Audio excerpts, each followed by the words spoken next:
At my granddaughter's school recital, my son-in-law's father grabbed Sophie by the wrist and yanked her off the stage because she'd embarrassed him in front of his business partner. My son-in-law stood 6 feet away and looked at his watch. My daughter started to cry silently, the way people cry when they've learned that crying out loud only makes things worse. I set down my program, folded it neatly, and excused myself to get some air. They had no idea who I was. They never had. Before I get to what happened next, I need to go back to the beginning. Not all the way back, but far enough that you understand what I walked into that evening and why what followed was, in my estimation, entirely proportionate. My daughter called me in late January, not to chat, just to tell me Sophie's spring recital was the first Saturday of May. She gave me the date the way someone reads off a grocery list, flat, efficient, nothing extra. I asked if everything was all right. She said yes. I asked how Sophie was doing. She said fine. I asked how she was doing. There was a pause just long enough to notice. Fine, Daddy. We're all fine. I'd been hearing that particular version of fine for almost 3 years. I drove up from my house in Crossville to Nashville that Friday evening. The kind of late April drive where the dogwoods are still holding on and the air smells like something new is about to happen. I was staying at a motel on the west side of the city. Nothing fancy. The kind of place that gives you a parking spot right outside your door and leaves you alone. My daughter had offered their guest room. I'd declined. I'd learned over the past few years that staying under that roof, even for one night, changed the dynamics in ways that weren't good for anyone. I'd met my son-in-law 4 years ago, 6 months before the wedding. He was handsome in the way of people who know it, confident in the way of people who've never had a reason not to be. He worked for his father's commercial real estate development company, a Nashville firm called Harmon Group, which had its name on 3 buildings downtown, and its logo on enough sponsored events that it was hard to avoid. He was polite to me at dinner that first time, attentive, asked questions about my work. I told him I was retired. He asked from what? I said federal government, administrative work. He nodded and moved on, which told me something about him right there. He was only interested in answers that might be useful. His father, my son-in-law's father, I met for the first time at the rehearsal dinner. Richard Harmon was 67, broad-shouldered, the kind of man who takes up more physical space than his body requires. He had the handshake of someone who learned somewhere that grip equals dominance, and the laugh of someone who expects the room to join in. He told 3 stories that night, all of which ended with him making more money than someone who deserved it less. My daughter sat at the far end of the table and smiled at the right moments and refilled everyone's water glasses without being asked. I watched all of this and said nothing. I had 31 years of watching rooms, and this room told me everything I needed to know. The wedding was beautiful. My daughter looked the way brides look in the best moments lit from somewhere inside. Sophie was born 14 months later, and for a little while after that, when I visited or when they drove down to see me, things seemed manageable. Sophie was an extraordinary child from the start. Curious, determined, the kind of kid who asks 4 follow-up questions to every answer you give her. She loved science, bugs, weather patterns, the phases of the moon. She'd call me on Sunday afternoons and tell me what she'd been reading about. Dinosaur migration, black holes, why thunder follows lightning.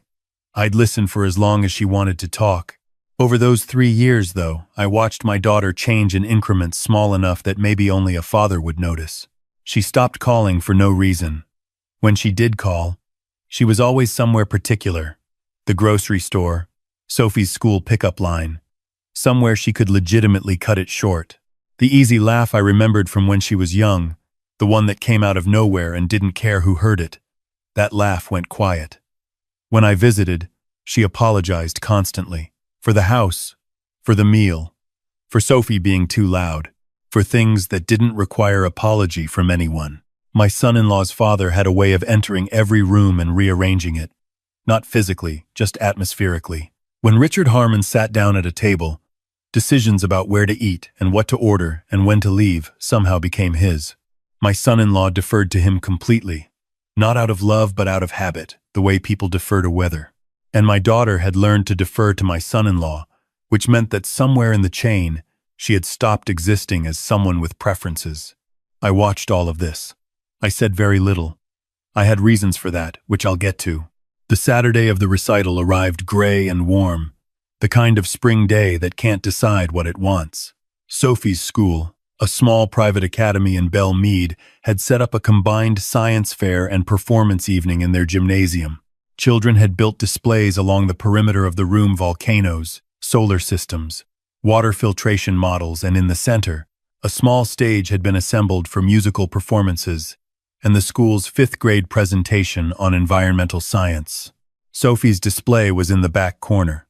She'd spent 6 weeks building a model of a weather station, real instruments, a working anemometer she'd constructed from foam cups and pencils, a barometer she'd calibrated herself. She'd written a 12-page report on local climate patterns that her teacher had described in a note sent home as remarkable for her age.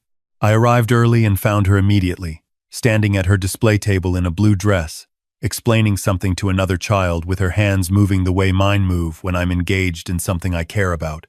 When she saw me, her face did what Sophie's face always did when she saw me. It opened up completely. No filter. Just joy. "Grandpa." She ran to me, and I caught her and held on for a moment. She smelled like the grape lip balm she'd been obsessed with since winter. I set her down and she pulled me by the hand to her display and told me everything. The instruments, the data she'd collected, the graph she'd made of wind speed measurements over 30 consecutive days. My daughter arrived 20 minutes later with my son-in-law. She hugged me carefully, like someone hugging around a sore place. She looked tired in the way of people who've been tired long enough that they don't mention it anymore. My son-in-law shook my hand and said, "Good to see you," and looked at his phone. Richard Harmon arrived at 6:15, which was after the gymnasium had filled, and just before the stage presentations began. The entrance of someone who has decided that being on time is for people with less going on. He brought a woman I hadn't met before, younger than his son, introduced as a colleague from a development project they were pursuing in Franklin. Her name was Diane. She had the polished, alert energy of someone at a business dinner who is simultaneously enjoying herself and collecting information. Richard moved through the gymnasium the way he moved through every space, like a man inspecting a property he was considering purchasing. He examined Sophie's display for approximately 45 seconds. "Weather," he said. "Practical." Then he looked at Diane and said something about one of their projects in a county 3 hours away that had required meteorological permits and how ridiculous the whole process had been. Sophie stood beside her display and waited for him to finish. "Nice job, kiddo," Richard said to her, already half-turned toward something else. I watched my daughter watch this. She smiled the smile of someone who has learned that expecting more leads to disappointment. The stage presentations began. Sophie's class performed second, a 15-minute piece on watershed conservation that the children had written themselves. Sophie had a speaking part, 2 full paragraphs she'd memorized about rainfall patterns and agricultural runoff. She delivered them clearly, without the usual fidgeting of 8-year-olds in front of audiences. She was precise. She was confident. She was absolutely her mother's daughter from before. When her section ended, Sophie looked into the audience. She found me first. I gave her a thumbs up. She found my daughter, who was already wiping her eyes quietly. Then she found my son-in-law's father, sitting 2 rows up with Diane, and she gave a small wave. Richard Harmon, apparently in the middle of saying something to Diane, missed it entirely. He was describing, from what I could gather, a zoning dispute that had gone in his favor. Sophie finished the performance and came off the stage and went directly to my daughter. She hugged her mother around the waist, and my daughter bent down and whispered something in her ear, and for just a moment the two of them were in their own world, complete. Then my son-in-law's father came forward. He told Sophie she'd done well, then immediately pivoted to telling Diane that public speaking was a skill most people never developed properly, and that he'd made his son take speech courses at 14. He talked for several minutes about his son's accomplishments, standing directly in front of Sophie's display as he did so, effectively blocking her from view.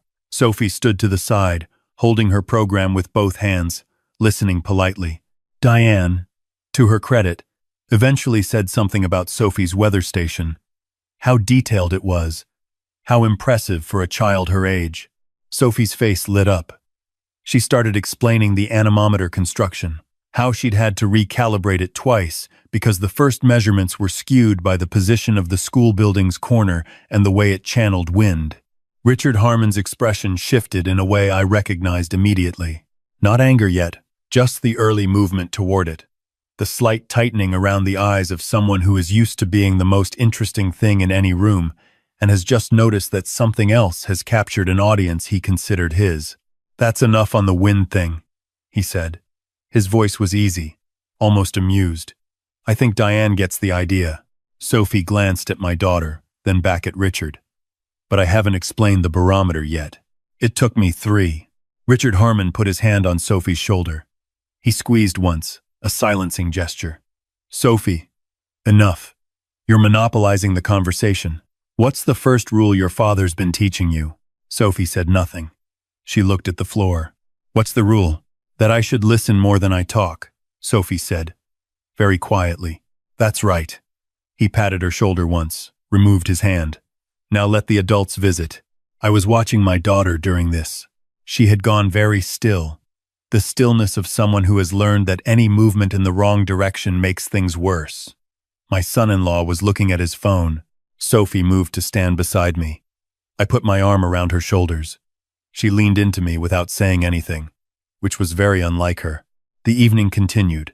There was a reception afterward, coffee and small cookies on folding tables. Richard and Diane fell into conversation with another parent, who apparently knew one of Richard's business associates, and the conversation turned entirely to commercial real estate in 3 counties east of Nashville, the kind of conversation that expands to fill whatever space is available. Sophie drifted back to her display table. A few other parents stopped by, asked questions, and she answered with her usual precision, though quieter now. I watched her measure each answer before giving it, checking the room first. That was new. That carefulness was new.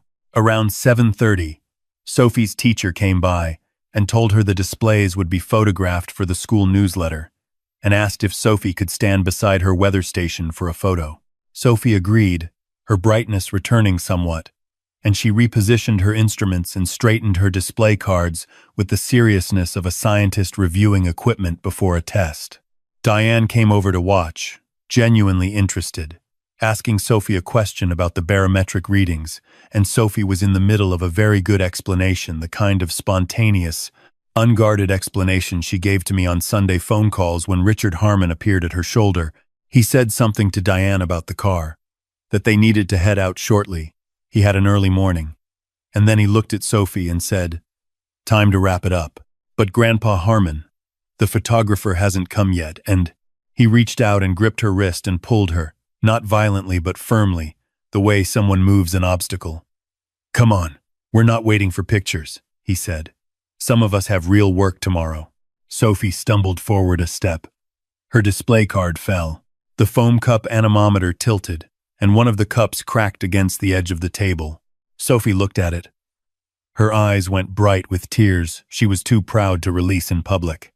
My son-in-law, who had been 6 feet away, looked up from his phone, assessed the situation in approximately 1 second, and looked back down. His mother's event, his father's call, that was the calculation. I could see it. My daughter stepped forward. She started to say something, but my son-in-law put his hand briefly on her arm, and she stopped. I looked at my granddaughter. Her chin was up. She was holding it together with the focused effort of someone who has learned, too young, how to hold it together. I said, "Excuse me for a moment." My voice came out steady, which it almost always does when I need it to. I picked up the fallen display card and set it back carefully. I looked at Sophie and said, "Don't touch the anemometer. I'll fix it before we leave."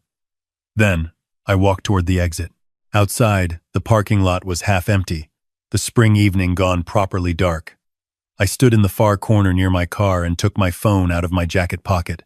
31 years with the FBI does a number of things to a person. It teaches you patience that most people find unsettling. It teaches you to document, always, instinctively, the way other people reach for their phones to check messages. It teaches you that the most useful power is the kind that doesn't announce itself, and it gives you, over 3 decades, a network of people who take your calls at 7:30 on a Saturday night. I dialed a number I knew from memory. My former partner, who had retired 2 years after me and now ran a consulting practice that worked with federal agencies on financial investigation cases, answered on the 3rd ring. He said my name like a question. I told him where I was and why, briefly. Then I told him what I knew about Harmon Group. Not speculation. Facts. Things I had assembled carefully over 2 years of watching and listening and cross-referencing public records the way I'd been trained to do. I told him about the rezoning approvals on 3 separate projects that had moved through county planning offices with unusual speed.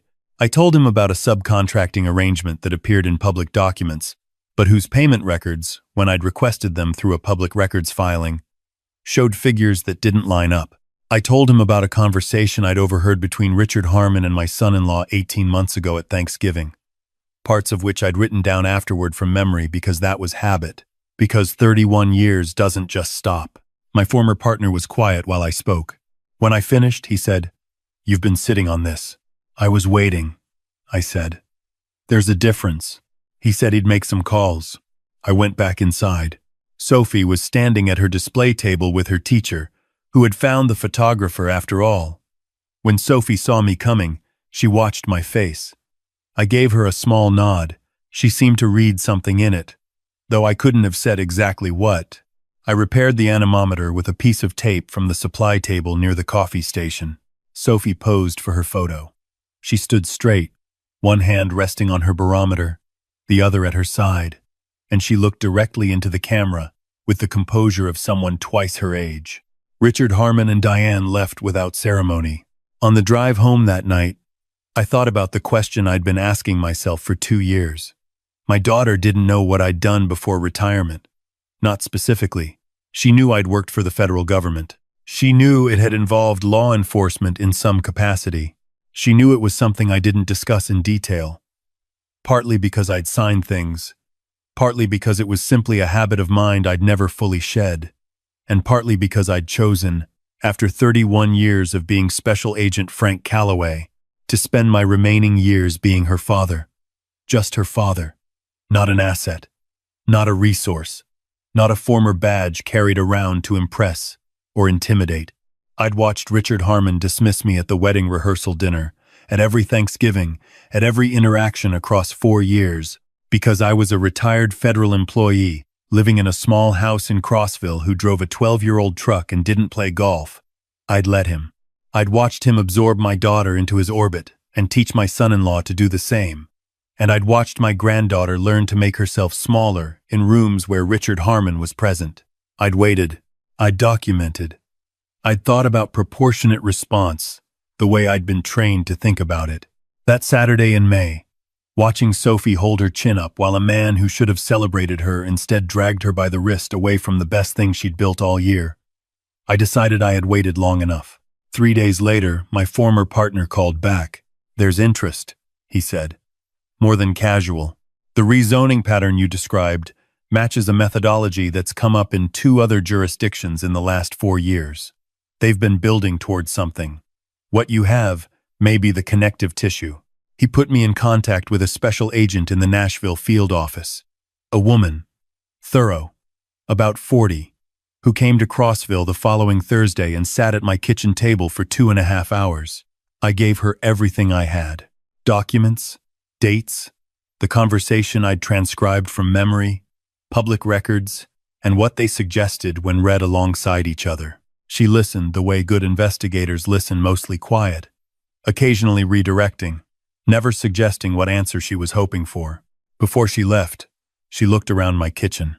The degrees on the wall that I hadn't bothered to take down: a criminology degree from the University of Tennessee, a master's from Georgetown, a commendation plaque from a case in 2009 that had been in 3 newspapers and that I had moved to the hallway because I got tired of looking at it. She read them without comment. "You're Frank Calloway," she said. "The Frank Calloway. The Mercer trafficking case." I told her that was a long time ago. She nodded once. Then she drove back to Nashville, and I went and sat on my back porch, and listened to the birds for a while. My daughter called that evening.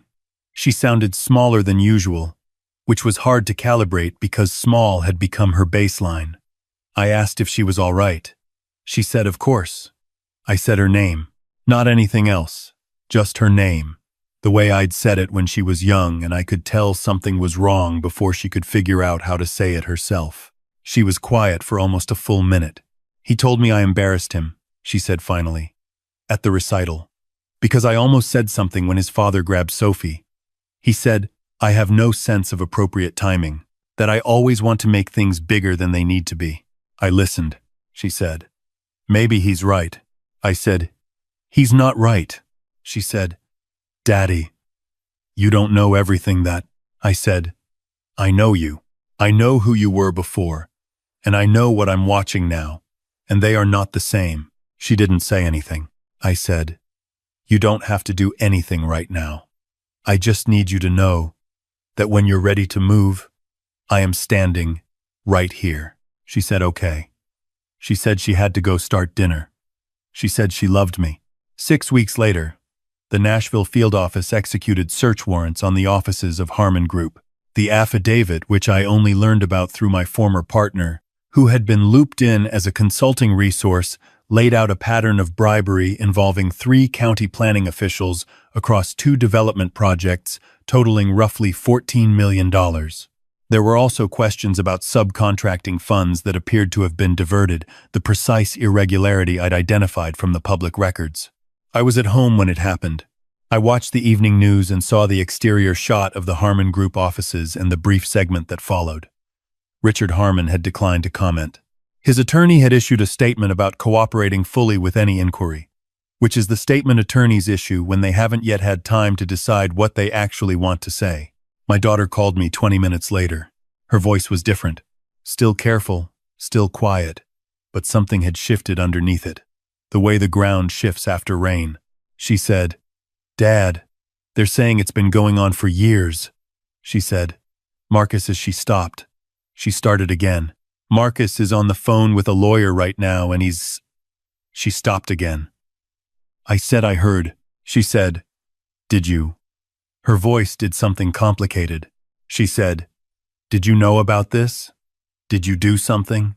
I told her the truth, which was that I had reported information I had observed and documented over time to the appropriate federal authorities, and that everything that was happening was the result of what those authorities had found when they investigated.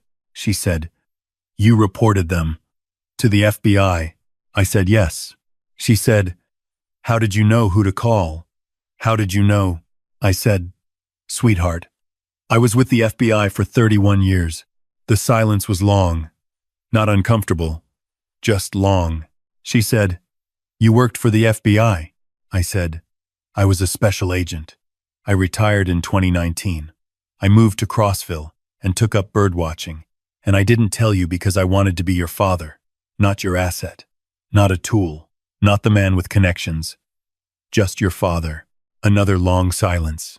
She said, all the times Richard called you a small-timer, all the times Marcus said you didn't understand how the real world worked. I said, people tell you a great deal about themselves when they think you're powerless.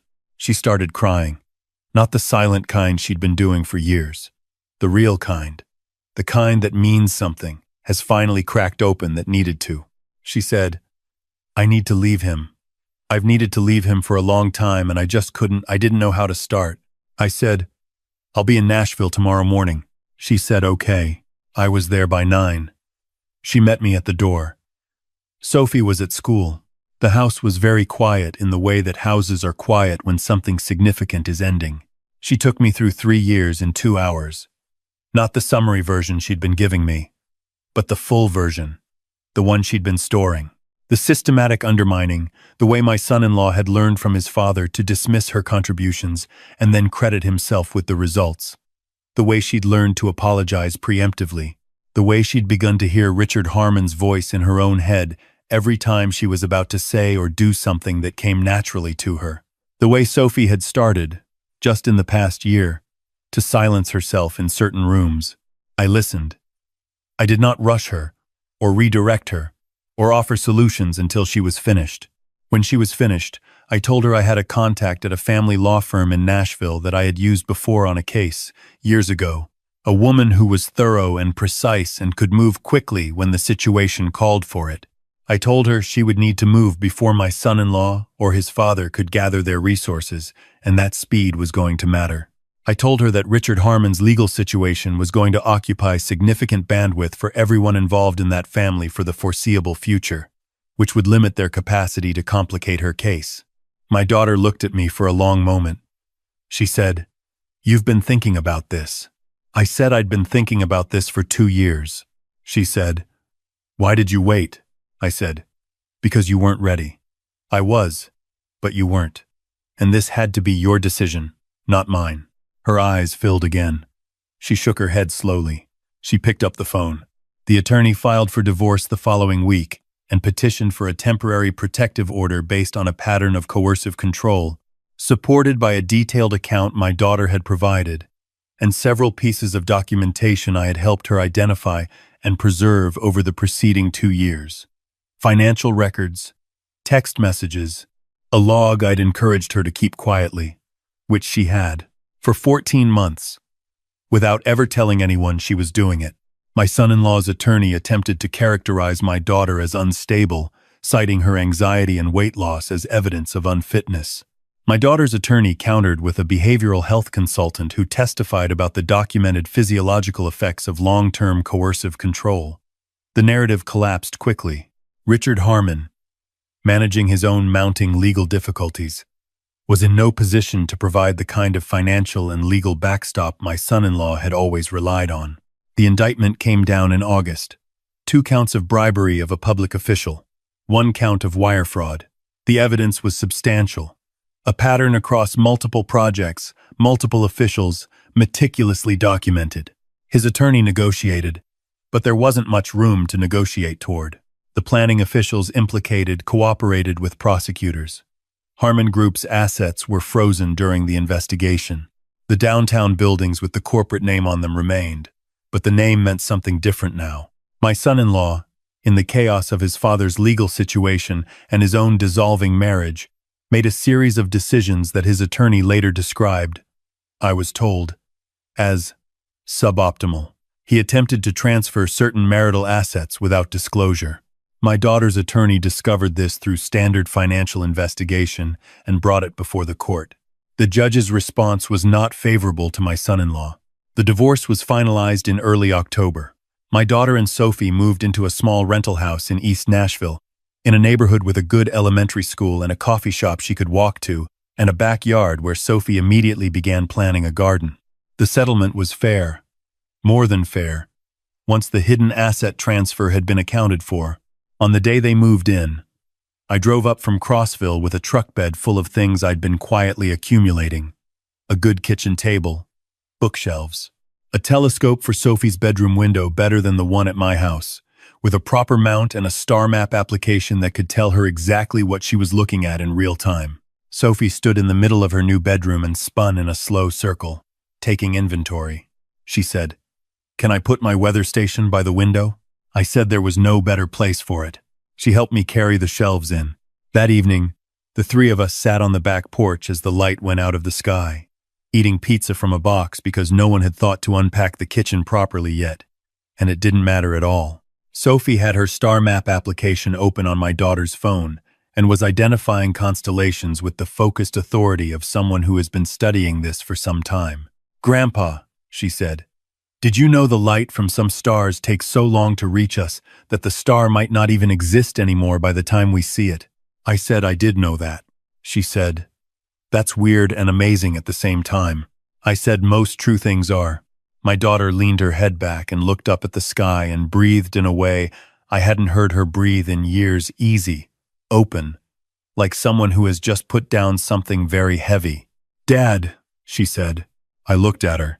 She said, "All those times you sat at their dinner table, all those times Richard talked about people like you, small houses, small lives, people who didn't understand how things worked. You never said a word." I said I heard everything I needed to. She shook her head slowly. She said, 31 years. Special agent. I said, It stopped being who I was when I retired. I didn't want to carry it into everything. I didn't want you to see me through that. I wanted to be your father. She said, "You were always just my father." I said, "I know." "That's why it worked." She laughed. A real laugh. The one I remembered. Sophie looked up from her phone to find the source of it and then started laughing too. The reflexive laughter of a child who loves the sound of her mother being happy, without needing to understand the reason. We sat outside until Sophie found Saturn. The criminal proceedings against Richard Harmon concluded the following spring. He was convicted on both bribery counts and the wire fraud charge. Sentencing was in March. I attended, sitting in the public gallery, the same way I'd sat in courtrooms for 31 years, watchful, quiet, taking in the room. His attorney argued for leniency, citing his community standing, his philanthropic record, the significant financial losses he'd already sustained. The prosecutor was young and thorough. He played recordings, presented financial records, walked the jury through a timeline assembled with the patience of people who take this work seriously. Richard Harmon sat at the defense table in a gray suit and listened to his own legacy being disassembled piece by piece. He received 3 years. Given the sentencing guidelines and his age and his attorney's efforts, it could have been more. I thought it was proportionate. Outside the courthouse, my former partner found me on the steps. He looked older than when we'd worked together, which meant I probably did too. He said, "You built a solid case. Gave them everything they needed to close it properly." I said the facts did the work. He said, "You always said that." I said it was always true. We shook hands and I drove back to Crossville. My son-in-law, separated from his father's resources and his father's reputation, had settled into a smaller version of his former life in a different part of the city. He complied with the court orders. He paid what he was required to pay. He requested his scheduled time with Sophie and, to his credit, showed up consistently. Sophie came home from those visits quieter than usual, but not unhappy. My daughter said she was watching carefully, and so far there was nothing to act on. Some people learn from consequence, and some people simply endure it. I wasn't certain yet which category my son-in-law occupied. Time would make that clear. One Sunday afternoon in April, Sophie called me from my daughter's phone, which was how she always called because her mother hadn't given her her own yet. "Grandpa Harold," I said. "This is he." She said, "I want to be a meteorologist when I grow up." I said, "What happened to marine biologist?" She said, "I can be both. They study ocean weather. It's called tropical meteorology." I said I didn't know that. She said, "Also I want to work for the National Weather Service because they fly planes into hurricanes to collect data." I said that sounded about right for her.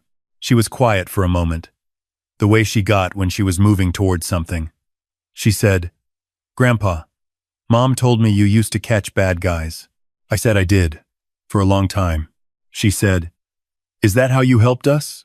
I thought about how to answer that in a way that was honest and age-appropriate and didn't simplify things too much in either direction. I said, "I learned how things work a long time ago, and when your mom and you needed help, I used what I knew." She processed this. She said, "Like how I used what I knew about wind patterns to build the anemometer better the second time." I said, "Exactly like that." She said, "Okay." She said, "I have to go. We're making enchiladas." I said goodbye and sat with the phone in my hand for a while after she hung up.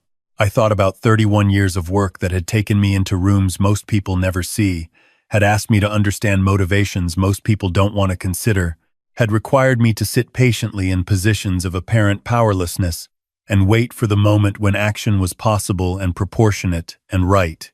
I thought about Richard Harmon at every dinner table, talking about value and substance and what it meant to be someone who mattered, and dismissing me each time with the comfortable confidence of a man who measures worth in a way that doesn't require him to look very hard. I thought about my daughter at that table, making herself small, apologizing for things that didn't require apology. I thought about Sophie at her display table, her chin up, the anemometer cracked, holding it together. The crayon drawing Sophie had given me at Christmas was on my refrigerator. 3 figures in a backyard under a large yellow sun. She'd labeled them carefully in her block letter printing. Grandpa, Mama, me. Under that, in slightly uneven letters, my family is the bravest. I wasn't sure I'd earned bravest. I'd been patient, and patient is different from brave. Brave is what my daughter had been when she picked up the phone and called the attorney. Brave is what she was. Every day she got up and rebuilt something that had been systematically dismantled for 3 years. Brave is what Sophie was when she stood in front of an audience at 8 years old and spoke clearly about rainfall patterns and didn't flinch. I just knew how to make a phone call. The spring evening was cooling off, and the birds in the tree line behind my yard were finishing their last announcements of the day. I had leftover soup on the stove that I should heat up. I had a book I'd been meaning to finish for 2 weeks. I had Sunday phone calls with Sophie to look forward to, and monthly drives up to Nashville for dinner that were starting, only recently, to feel like something other than reconnaissance. Mostly I had the particular satisfaction of a man who spent 31 years understanding that justice is not a single dramatic moment. It is patience, assembled into process. It is observation converted into documentation. It is knowing when to speak and what to say and who will listen.